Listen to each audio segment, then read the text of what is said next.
Hi, my name is Patrick Gathara. I'm the senior editor for inclusive storytelling at the New Humanitarian. And all this week, I've been at the Africa Climate Summit. So the summit was actually the first of its kind for the continent. We had about 17 heads of state attending, as well as the Secretary General of the UN, Antonio Guterres, was here, and the EU, the president of the EU Commission as well, attended. The climate was really dominated by discussions about how Africa can take advantage of the opportunities offered by the decarbonization of the global economy. Talked a lot about setting up things like carbon markets, about valuing the continent's carbon sequestration assets, like its forests, its mangroves, and how that can all contribute to raising living standards on the continent, to having what they called green industrialization. In fact, the president of Kenya, who was a host, William Ruto, said essentially the continent has to go green fast before it industrializes, which is, he said, was the reverse of what has happened traditionally in more developed economies. Prior to the start of the conference, of the summit, there was a letter that was circulated that was signed by like 500 civil society organizations from across the continent that pretty much condemned its agenda. That suggested that its agenda had been hijacked by Western interests, that it was proposing, in essence, or it was marketing ideas to do with quote unquote climate positive approaches, the things I mentioned like carbon markets and carbon sequestrations as African priorities.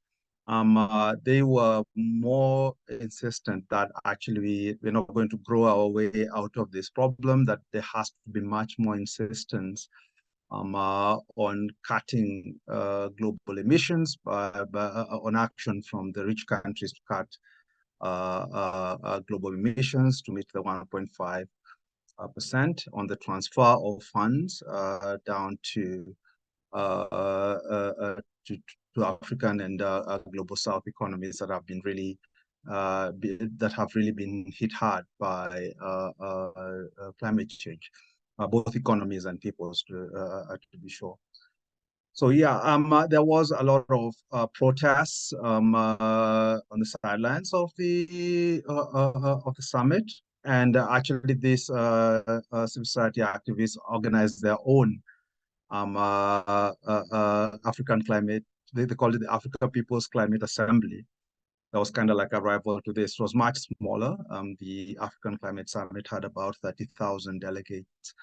They had probably a few hundred, possibly maybe 1,000 or two, but not too many people there. Coverage of the summit has really focused on what the official positions were. So what the declaration that came out, the Nairobi Declaration, and the demands of governments and institutions on what should be done.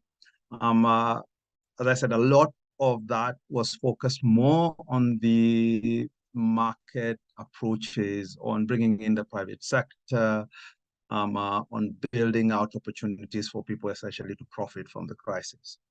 I think there was much less discussion and coverage of the impact, so the humanitarian impacts especially, that the climate crisis is having in Africa, and as well as demands for how to address that. Everything was, to me, seemed very future looking.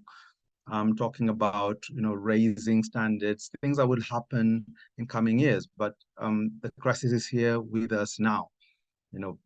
People are dying, people are being displaced. I think about 7 million in 2022 alone were displaced by climate-related events.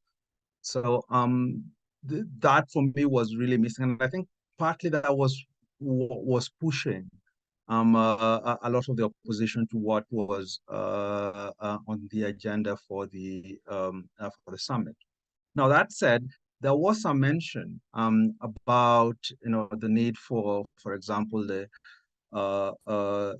wealthy countries to give their promised 100 billion that they promised 14 years ago in Copenhagen, $100 billion a year, so that to help developing economies cope with climate change, both in mitigation and adaptation.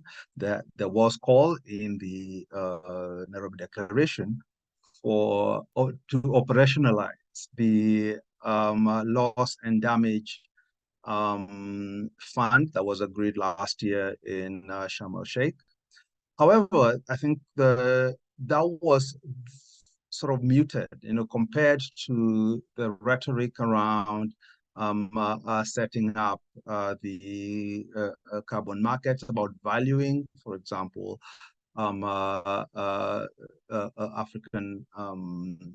forests and natural assets, and having those more reflected in Africa's GDP. A lot of the summit was really about how Africa can essentially profit from the crisis. And I think that for many set the wrong tone, rather than seeing the damage that's being done. When you have the Kenyan president saying essentially we need to have a less of opportunity. Those were his words, to look at the climate crisis through a lens of opportunity, rather than having it being a set of grievances that we have. I think for many who are already suffering this crisis, that does not reflect their reality.